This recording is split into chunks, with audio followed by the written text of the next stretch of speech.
This is the Standard Podcast, the eye-opening experience for your ears. สวัสดีครับผมบิ๊กบุญและคุณกำลังฟังคำนี้ดีพอดแคสต์สะสมศัพท์กันวลนิดภาษาอังกฤษแข็งแรง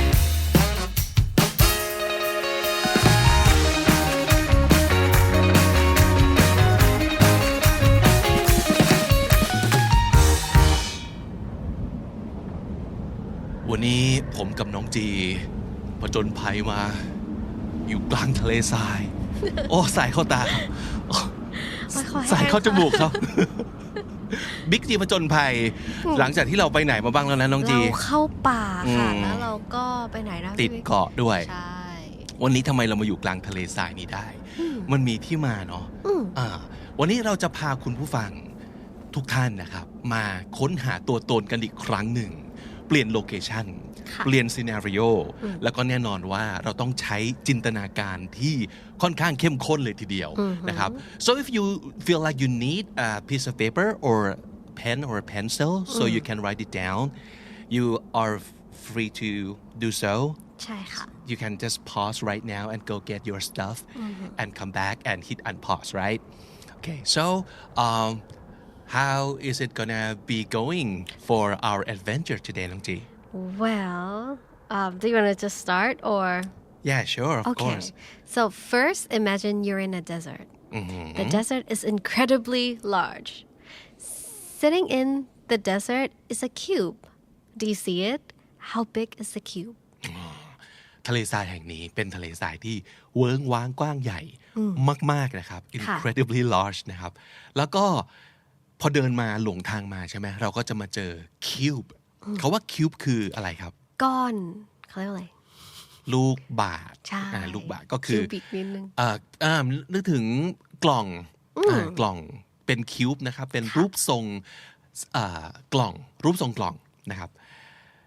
เห็นไหมเห็นภาพของมันไหมมันใหญ่โตแค่ไหนนะครับ Where exactly is it? Is it buried in the sand or is it sitting on top? Is it floating? How big is it? Is the cube moving? What is it made of? โอ้จินตนาการได้เต็มที่เลยว่าเจ้าคิวบ์เนี่ยคิวบ์ที่ว่าเนี่ยนะครับก้อนคิวบ์เนี่ยมันตั้งอยู่ตรงไหนของทะเลทรายมันจมอยู่ในทรายมากน้อยแค่ไหนหรือมันลอยอยู่เหนือทรายก็ได้อย่าลืมว่าตอนนี้เป็นโลกแห่งจินตนาการนะครับคุณจะคิดถึงอะไรก็ได้แล้วมันใหญ่โตแค่ไหนครับมันมีความเคลื่อนไหวอะไรไหมสำหรับคิวบ์อันนี้นะครับแล้วมันทำจากวัสดุอะไรคุณเห็นหน้าตาผิวสัมผัสรูปทรงสีสันของมันหรือเปล่าคิดว่าทุกคนคงเห็นภาพแล้วนะครับซีนาริโอต่อไปครับ As you're observing the cube, you begin to notice that there's also a letter in the desert. What's the letter made of? How long is it? Is it an old letter? Where is it in the relation to the cube? นอกจากจะมีคิวบ์แล้วยังมีบันไดนะครับคำว่า ladder มันคือบันไดแบบบันไดพาดนะนึกออกไหมบันไดที่เราพาดต้นไม้แล้วปีนขึ้นไปไม่ใช่แบบ stairs ที่มันเป็นบันไดที่ติดอยู่กับตัวอาคารใช่ไหม ladder มันคือบันไดพาดนะครับไอ้บันไดที่ว่านี้อยู่ๆมันก็โผล่มากลางทะเลทรายครับคุณเห็นภาพบันไดนั้นชัดเจนหรือเปล่านะครับมันทำจากอะไรเป็นบันไดไม้ไผ่บันไดเหล็กบันไดหรือจากวัสดุอะไรก็ได้แล้วแต่จินตนาการของคุณนะครับแล้วบันไดที่ว่าเนี่ยมันยาวแค่ไหนครับสั้นยาวแค่ไหนใช่แล้วก็มันดูเป็นบันไดที่แบบเดินแค่ไหนหรือว่ามันดูแบบเก่ามากน้อยแค่ไหนแล้วไอ้บันไดกับคิวบ์ที่ว่าเนี่ยมันเกี่ยวข้องอะไรกันไหมมันอิงกันอยู่ไหมหรือว่ามันต่างคนต่างอยู่หรือมันอยู่ห่างไกลกันแค่ไหนมันมีความสัมพันธ์กันอย่างไรบ้างนั่นคือสิ่งที่ต้องจินตนาการต่อไปนะครับ1คิวบ์มาแล้วนะครับ2บันไดอันต่อไปเราจะเจออะไรนะ Now imagine that a horse has appeared in the desert so random อยู่ดีๆม้าก็มานะคะ Is the horse moving at all? If so, in which direction? What does it look like? ม้าก็มานะครับคิวบ์บันไดม้านะครับจู่ๆม้าก็ปรากฏตัวขึ้นกลางทะเลทรายอย่างนี้นะครับม้ามันทำอะไรอยู่มันยืนเฉยๆมันวิ่งมันหมอบมันย่องมันอะไรนะครับเห็นภาพไหมเห็นภาพม้าของคุณตัวนี้ไหมแล้ว ถ้าเกิดมันกำลังวิ่งกำลังเดินกำลังย่องเหาะอยู่เนี่ยมันมุ่งหน้าไปทางไหนหรือมันเดินวนๆหรือยังไงนะครับม้าของคุณมีลักษณะยังไงตัวสูงตัวเล็กแค่ไหนเป็นลูกม้าเป็นพ่อม้าเป็นแบบสตั๊ดม้าแบบพ่อพันธุ์ชั้นดีมีความสวยงามอย่างไรขนสีอะไรจินตนาการให้เห็นภาพม้าให้ชัดที่สุดครับ Next, imagine flowers in this desert. How many flowers do you see? Where are they in relation to the other objects in the desert? Where are they growing from? ดอกไม้ครับสิ่งที่คุณน่าจะหาเจอยากที่สุดเลยเนาะดอกไม้แต่ว่าจริงๆแล้วการมีคิวและบันไดแล้วม้าในทะเลทรายก็ไม่ใช่เรื่องง่ายเช่นเดียวกันนะครับมีดอกไม้โผล่ขึ้นมานะครับคุณเห็นดอกไม้กี่ดอกจินตนาการคุณบอกว่ามีดอกไม้กี่ดอกรูปร่างหน้าตาสีสันพันธุ์ประเภทชนิดมันคือดอกไม้อะไรแล้วมันเกี่ยวข้องกับเจ้าคิวบบันไดและม้ายังไงดอกไม้นะครับเห็นภาพดอกไม้ในหัวตัวเองให้ชัดที่สุดครับ And I hope you brought an umbrella because a thunderstorm is coming. Can you see it? Is the wind strong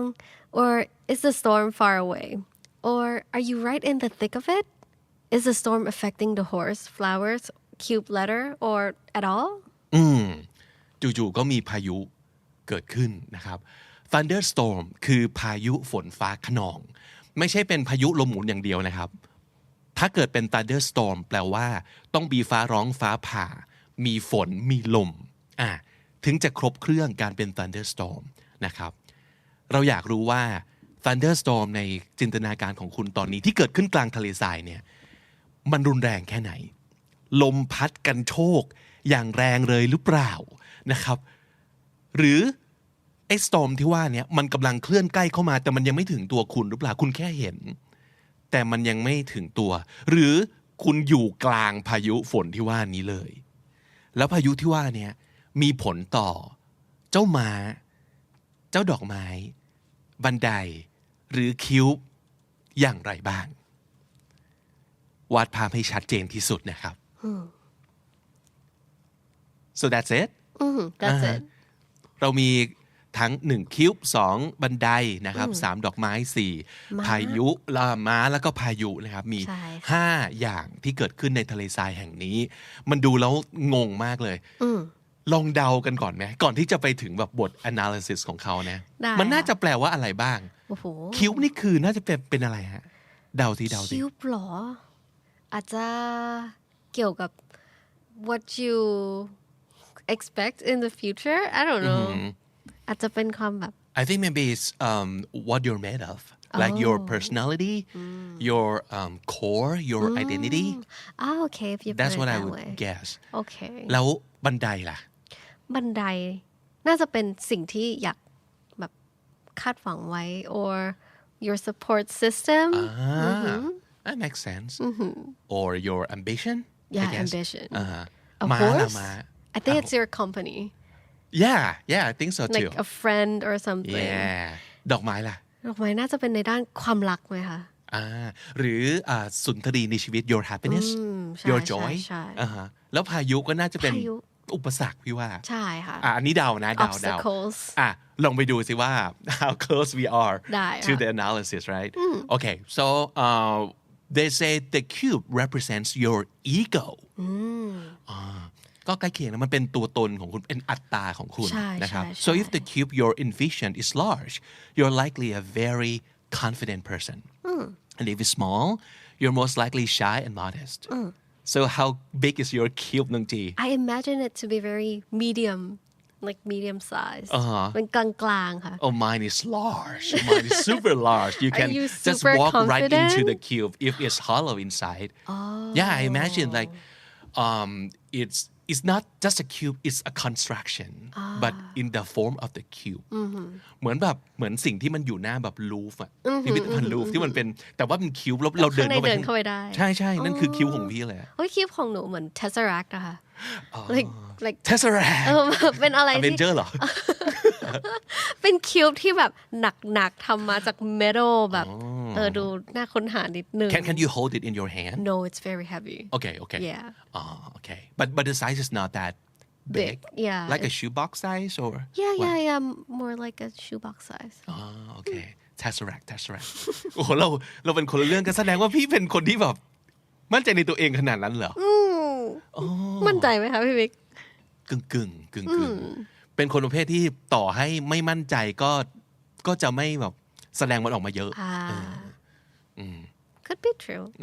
So actually how confident do you think you are? I think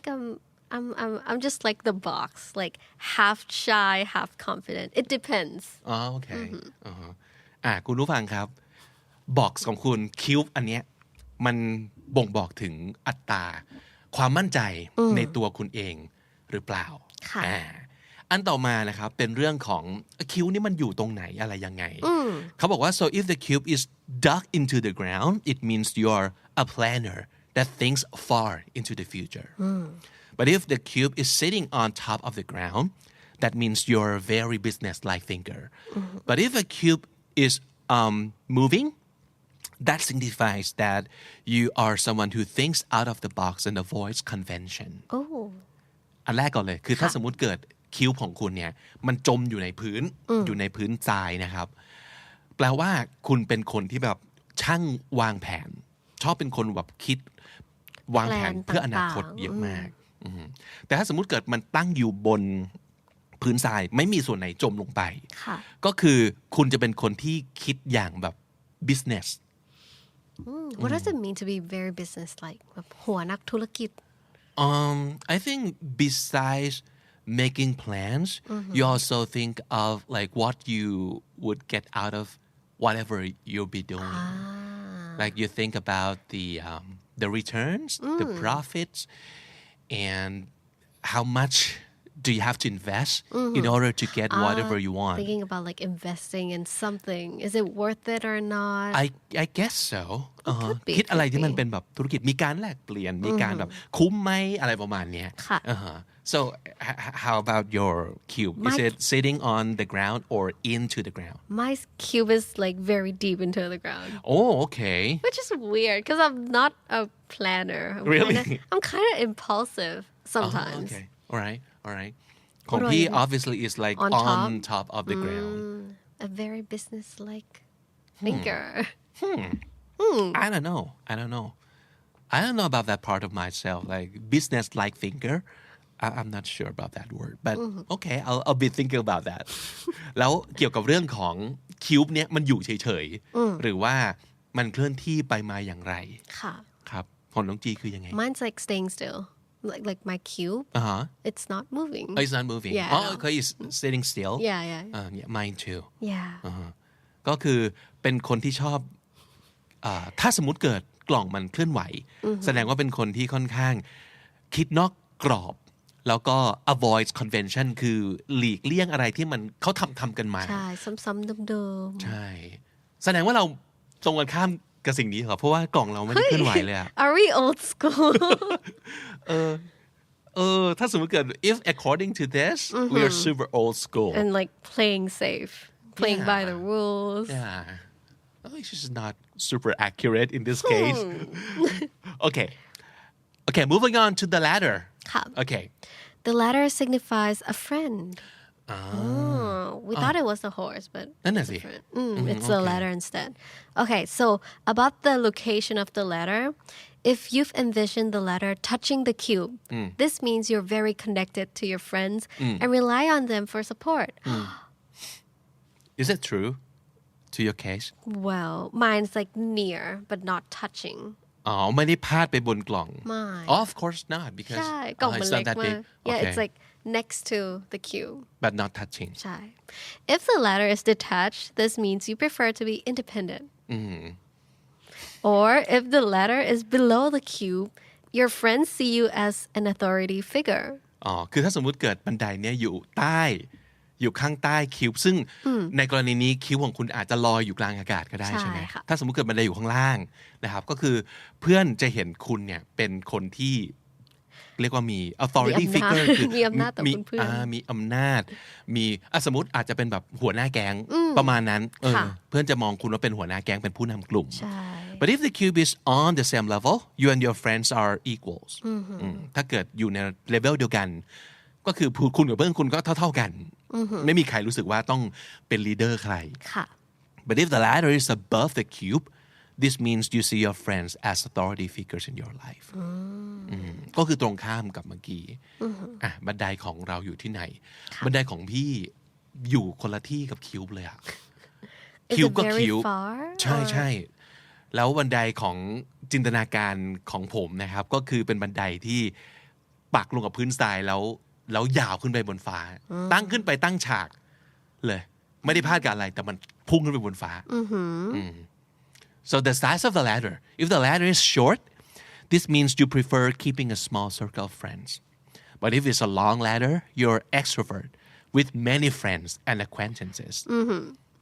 Mine's very short super short yeah and it's kind of true เคยอ่านดากอนบอลไหมมันจะมีหอท่านกาการินที่บอกว่าเป็นพระเจ้าอ่ะก็คือบันไดของผมอ่ะสูงขึ้นไปจนไม่เห็นยอดเลยคือปีนขึ้นไปแค่ไหนก็ได้อย่างนั้นเลยอ่ะตั้งขึ้นไปตั้งฉากกับพื้นโลกเลยซึ่งในกรณีนี้เขาบอกว่าแสดงว่าเป็น extrovert แล้วมีเพื่อนเยอะมากซึ่งไม่จริงเลย No you might like know a lot of people like also not true not true แปลกอยู่เหมือนกัน okay. ในเคสของคุณผู้ฟังเป็นอย่างนั้นจริงหรือเปล่าเขาบอกว่าบันไดสื่อถึงเพื่อนถ้าบันไดแตะอยู่กับกล่องหรือว่า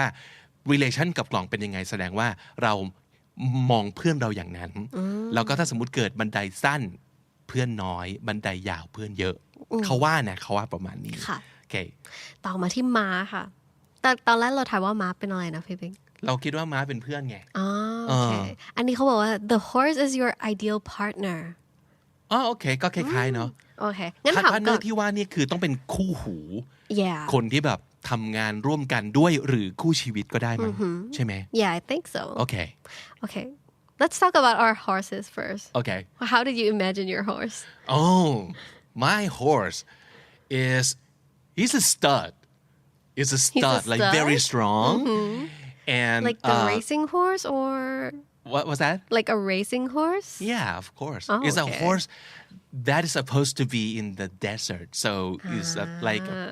ต้องเป็นม้าแบบเจงกิสข่านเนี่ยอารมณ์นั้นนะคือสามารถวิ่งในทะเลทรายได้แบบทน7 วันไม่ต้องกินน้ำก็ได้ไม่ต้องกินหญ้าก็ได้ Well it's a magic horse I think it's a super horse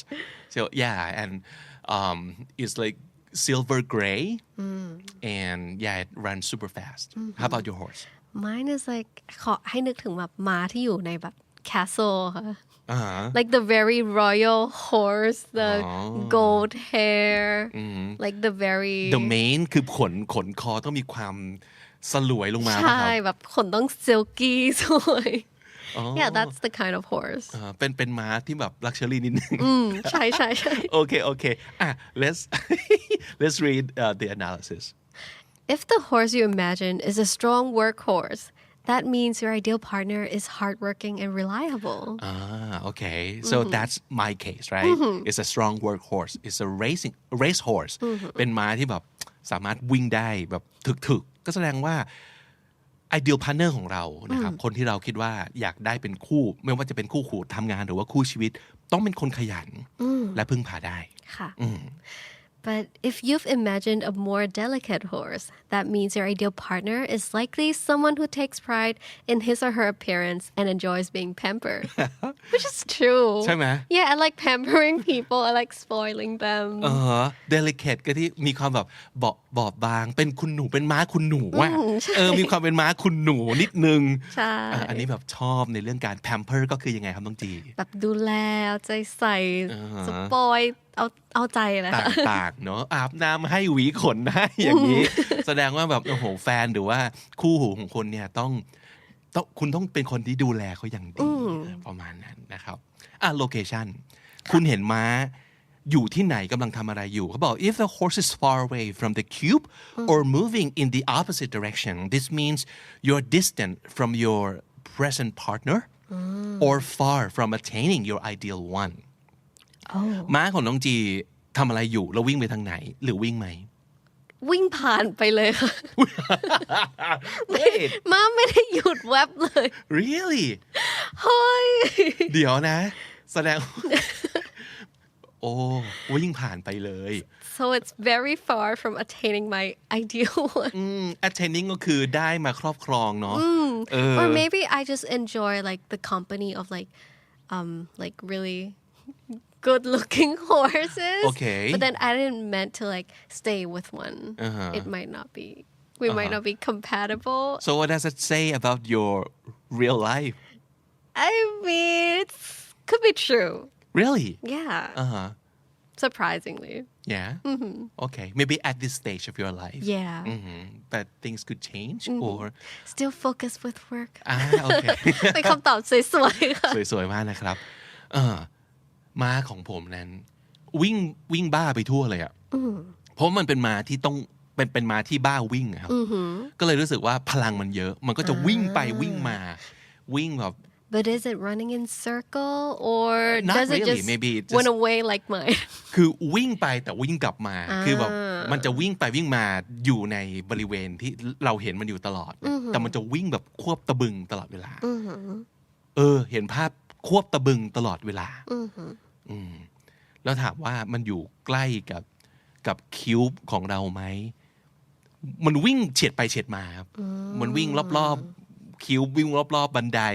วิ่งไปก็วิ่งมามันประมาณนั้นซึ่งแปลว่าอะไรวะ ก็มีความแวบไปแวบมาเนาะ ใช่ค่ะ โอเค Okay moving on to the flower what flower did you imagine ตอนแรกเราคิดว่าเราเดาว่าดอกไม้มันคือความงดงามของชีวิตเป็นแบบ your joy your happiness เขาบอกว่า the flowers represent your children your children which is weird because I imagine like a whole lot of flower like a fill load of flowers like a lot like a garden or เป็นทุ่งแบบทุ่งทานตะวันอย่างนั้นเลยอะ wow whoa okay I actually sunflowers too in my imagination แล้วมันก็เป็นแบบทั้งทุ่งเลยฮะทั้งทุ่งเลย which is weird because I see no children whatsoever in your my life. life oh okay mine is also weird yeah where I only thought of like one flower แบบหนึ่งดอกไม่ใช่หนึ่งช่อนะหนึ่งดอกค่ะ หรอ ใช่ มันขึ้นมายังไงตั้งอยู่ตรงไหน ลิลลี่หนึ่งดอกอยู่ในกระถาง ลิลลี่อยู่ในกระถางอีกทีนึง ใช่ โอเคแล้วกระถางที่ว่ามันตั้งอยู่ตรงไหน next to the cube next to the cube yeah just right next to the cube I see okay so the number of flowers you imagine represent the number of children you would like to have so mine would be like 100 ลูกเต็มบ้านหลานเต็มเมืองอย่างงี้ไหม no so this is way off not accurate at all yeah so is it true in your case you want like one child yeah I actually do okay a lot would be too crazy for me I would say so what do you think lily like the type of flower means well it's very fragile but it's beautiful แต่ว่าต้องคอยแบบดูแล take care บ่อยๆค่ะก็อาจจะเป็นวิธีการที่เราอยากเลี้ยงดูลูกหรือเปล่าแบบtake care เยอะหน่อยสปอยแหละเนี่ยเป็นแม่สายสปอยแน่ๆเลยแต่ว่ามีแค่หนึ่งดอกคนเดียวพอเมื่อกี้ม้าก็จะสปอยลูกก็จะสปอยอีกนะครับสปอยเก่งมากเนาะแล้วบอกว่า if the flowers are close to the cube it means you desire a close relationship with your kids or already have one but if the flowers are far from the cube this means you do not value having a close relationship with your kids ก็เป็นแบบเลี้ยงใกล้ชิดหรือเลี้ยงปล่อยนั่นแหละประมาณนั้นของพี่ปิ๊กอยู่ใกล้ไหมคะหรือว่าห่างกันห่างออกไปนิดนึงเพราะรู้สึกว่ามันจะได้สามารถเดินทางไปนิดนึงแล้วก็ไปเที่ยวทุ่งทานตะวันนี้ได้อะไรเงี้ยถ้าเกิดมันอยู่ใกล้เกินไปจะรู้สึกเหมือนไม่ได้เดินทางไปเที่ยวอ่ะเพราะเรารู้สึกว่าทุ่งทานตะวันนี้เอาไว้เที่ยวอย่างที่บอกตอนแรกเรา imagine ว่ามันคือจอยเราไม่รู้ว่าเขาจะหมายถึงลูกเนอะก็คือ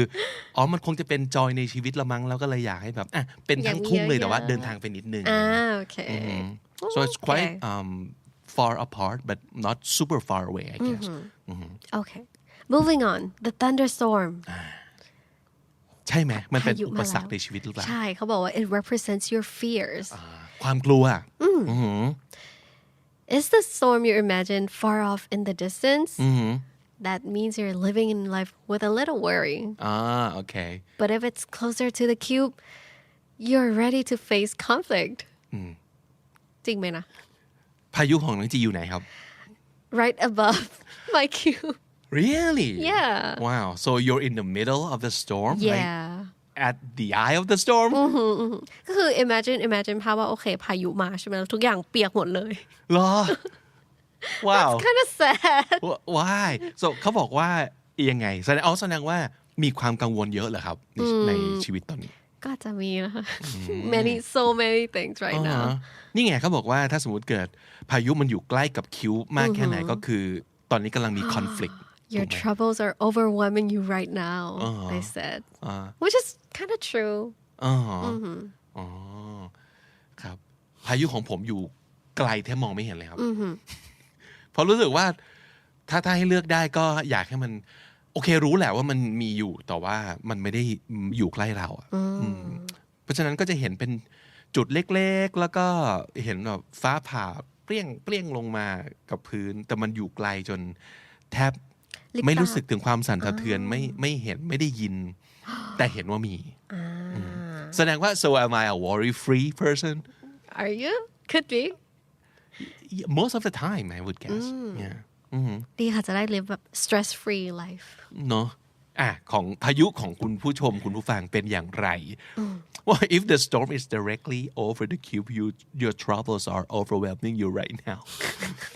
so sad it sounds so sad นั่นก็คืออีกหนึ่งซีนาริโอนะครับที่จะชวนเราทำงานกับจินตนาการแล้วก็มีบทวิเคราะห์เบาๆไม่รู้แหละว่ามันจะตรงมากน้อยแค่ไหนแต่ว่าทุกครั้งเลยที่เราทำpersonal test หรือว่าทำ quiz แบบนี้นะครับเราจะย้ำเสมอว่ามันไม่ใช่ไบเบิลที่จะ dictate บงการชีวิตคุณได้แต่หวังว่าครับมันจะเป็นตัวที่ช่วยให้คุณได้เริ่มบทสนทนากับตัวเองเช่นเช็คว่าเฮ้ยจริงเหรอวะเอ้ยไม่จริงเลยคุณก็มีสิทธิ์จะบอกไม่จริงได้นะมีสิทธิ์จะแย้งได้ว่ามันไม่ใช่เพราะว่าความเป็นจริงของคุณรู้ดีที่สุดแล้วคุณก็สามารถจะทำอะไรก็ตามให้มันกลายเป็นความเป็นจริงของคุณได้ทั้งนั้นแหละถูกไหมไม่ต้องรอให้ควิซหรือว่าเทสที่ไหนมาบอกว่าชีวิตเราต้องเป็นยังไงมันแค่ชวนเราคุยนะครับมันเป็นแค่เครื่องมือชวนสร้างบทสนทนากับตัวเองหรือคนที่คุณชวนมาทำควิซด้วยกันอย่างกรณีนี้ผมกับน้องจีก็บอกว่าได้ลองแลกเปลี่ยนกันตอนนี้ถ้าสมมติเกิดคุณได้ทำควิซนี้กับใครสักคนอยู่นะน่าจะสนุกครับน่าจะมีการชวนพูดคุยกันได้อีกเยอะเลยนะครับเพราะฉะนั้นก็ถ้าสมมติเกิดชอบควิซแบบนี้อยากให้เรามาชวนคุยแบบนี้อีกก็ so what should the audience do น้องจีก็อย่าลืมกด like share แล้วก็ subscribe กับช่อง KND Studio ไว้นะคะจะได้แบบไม่ miss out any new content หรือว่าจะคอมเมนต์แบบเรียกอะไร result ของตัวเองมาก็ได้หรือว่าถ้าไม่มีกระดาษไม่มีดินสอตอนนี้หรือก็นั่งพิมพ์ไปพร้อมๆกันตอนฟังได้เลยและนั่นก็คือคำนี้ดีประจำวันนี้ครับฝากติดตามฟังรายการของเราได้ทาง Spotify Apple Podcast หรือทุกที่ที่คุณฟัง podcast ถ้าเกิดเจอเราบน YouTube อย่าลืมกด subscribe ด้วยแล้วก็กดกระดิ่ง notification bell เพื่อให้คุณไม่พลาดทุกคอนเทนต์จาก KND Studio ซึ่งจะเป็นเรื่องของการพัฒนาภาษาอังกฤษหรือว่ารายการแบบ2ภาษานะครับวันนี้ผมบิ๊กบุญครับดีค่ะต้องไปก่อนแล้วครับแล้วก็อย่าลืมเข้ามาสะสมศัพท์กันทุกวันวันละนิดภาษาอังกฤษจะได้แข็งแรงสวัสดีครับสวัสดีค่ะThe Standard Podcast Eye-opening for your ears